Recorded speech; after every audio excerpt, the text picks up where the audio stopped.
안녕하세요. 개인 투자자분들의 멘토 프로페서 킹입니다. 4월 2일 기술적 분석이 종모닝 브리핑 출발해 보도록 하겠습니다.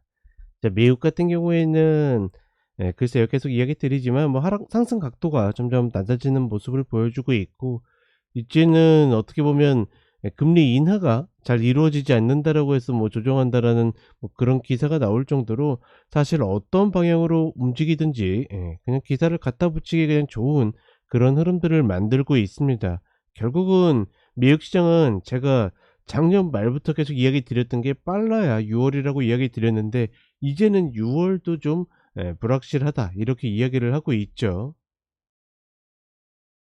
그도 그럴 것이 워낙 지표들이 좋습니다. 물론 이제 지표가 모든 경제의 흐름을 대변하는 것은 아니겠지만, 사실 우리가 이제 어떻게 보면 이 참고로 쓸 수 있는 카드들이 많지 않기 때문에 결국 이 지표들의 움직임에 따라서 어떤 의사결정을 해야 되는데, 경기가 약화된다라는 그런 징조가 보이지 않고 있기 때문에 이런 부분에 영향을 많이 받고 있다. 그렇다 보니까 TMF 같은 경우에도 주말 기관차에서 이야기 드렸다시피 추격은 하지 않는 것이 맞다라고 계속 이야기를 드리고 있고, 홀딩자분들 입장에서는 굉장히 좀 까다롭게 어렵게 느껴질 수도 있겠지만 그게 문제가 아닙니다. 그냥 시간을 흘려보내면 된다. 우리가 뭐 금리 인하 타이밍까지 맞출 수 없기 때문에 그런 부분은 흘려보내 줘야 된다라고 보고 있고, 여전히 매수로 생각했었는데 놓쳐셨던 분들은 또 들어가셔도 괜찮다 이렇게 인지를 하시면 좋겠고, 가스 같은 경우에도 드디어 추세 전환을 좀 만들어 냈죠.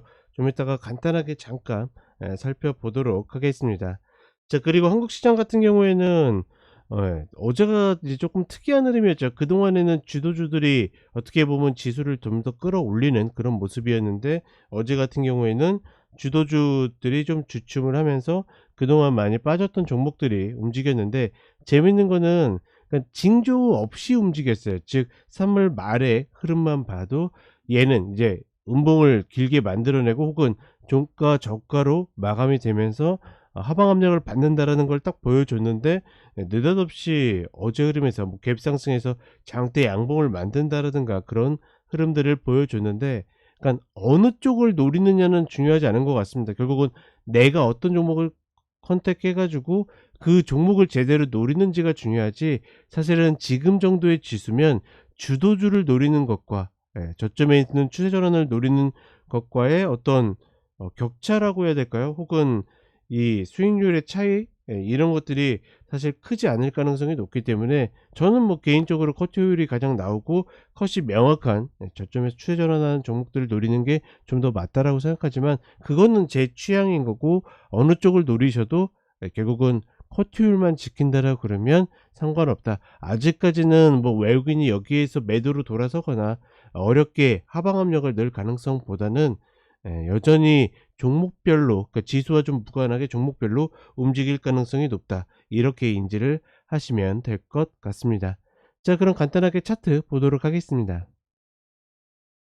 자, 나스닥 선물 30분 흐름인데 굉장히 적은 폭에서 이렇게 움직이고 있죠. 2%도 되지 않는 폭에서 계속 122평을 꼬아가면서 움직이고 있습니다. 어제 같은 경우에도 사실 이런 음봉으로, 그러니까 장초에 딱 올랐다가 저렇게 밀리게 되면 대체적으로 무너져야지 어떻게 보면 좀 정상이거든요. 근데 저런 흐름들을 결국 버티고 끝났다라는 것은 얘네도 나름대로의 어떤 방향성을 딱 결정 지을 만한 결정타가 이루어지지 않고 있다. 이렇게 보시면 되겠고, 일봉 흐름에 있어서도 뭐 우리가 딱히 고민할 만한 뭐 그런 패턴들은 나오지 않고 있죠.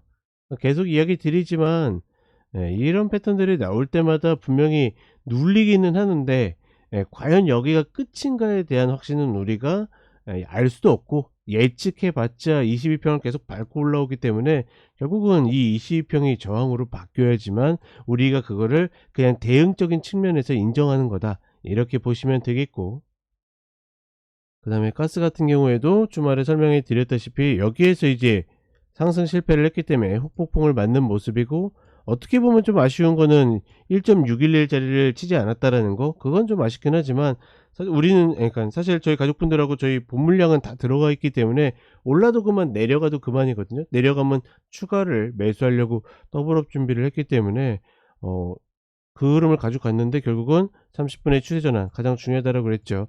마지막 흔들기가 끝나고 유럽장이 열리면서 이 흐름이 나왔기 때문에 지금은 일단은 사실은 더 이제 가져야 됩니다. 근데 가져야 되고 얘가 이점대를 넘어가야 되는 것을 알고 있지만 그렇다고 매수를 쫓아가기에는 쪼끔은 까다로운, 일단은 본 물량 이상 오버해서 추격하기에는, 왜냐면 이제 우리는 눈 뜨면 이제 거래를 해야 되니까 그런 부분은 쪼끔은 만만치 않다. 뭐 이 정도로만 인지하시면 되겠고, 이번 반등에도 이번 반등에는 역시나 지난 흐름이었었던 이점대를 좀 넘어가는 그런 흐름이 1차 목표이다. 이렇게 보시면 되겠습니다. 자, 그리고 한국 시장으로 오게 되면 계속 음봉이 발생을 하고 있죠. 어쩔 수가 없어요. 이 위로는 넘기고 싶지 않아 하는 쪽이 분명히 존재하기 때문에 하방 압력을 받을 수밖에 없고, 그러다 보니까 뭐 이른바 최근에 상승을 올렸었던 주도주들이 좀 밀리는 모습. 다만 그럼에도 불구하고 그러니까 수급이 빠져나가지 않고 있기 때문에 상대적으로 다른 종목들이 매수로 들어오고 있다. 개인적으로 판단했을 때는 뭐 이런 흐름들이 좀 당분간 지속되지 않을까 싶고, 그렇다 보니까 그동안 움직이지 못했던 종목들도 매수를 들어가는 데는 그게 그렇게 어렵지 않을까 이렇게 판단하고 있고, 재밌는 건 코스닥이죠. 저는 어찌 되었거나 계속 이야기 드리는 것처럼 같은 관점으로 코스닥이 좀 더 노리기 좋은 종목들이 많다라고 보고 있고, 대표적으로 그동안 소외됐던 뭐 게임주나 어떤 미디어주 뭐 이런 종목들이 조금씩 움직이기 시작을 했죠. 그런 것들을 봤을 때는 물론 이제 주도주의 액티브함을 노리는 것도 괜찮지만 밑에서 말 그대로 보수적인 분들이 저점 추세 전환하는 종목들 노리는 것도 그렇게 나쁜 선택은 아니다. 뭐 이렇게 생각을 해 봅니다. 자, 오늘 하루도 화이팅 하시고 저는 오전 시황과 종목대에 다시 찾아뵙도록 하겠습니다.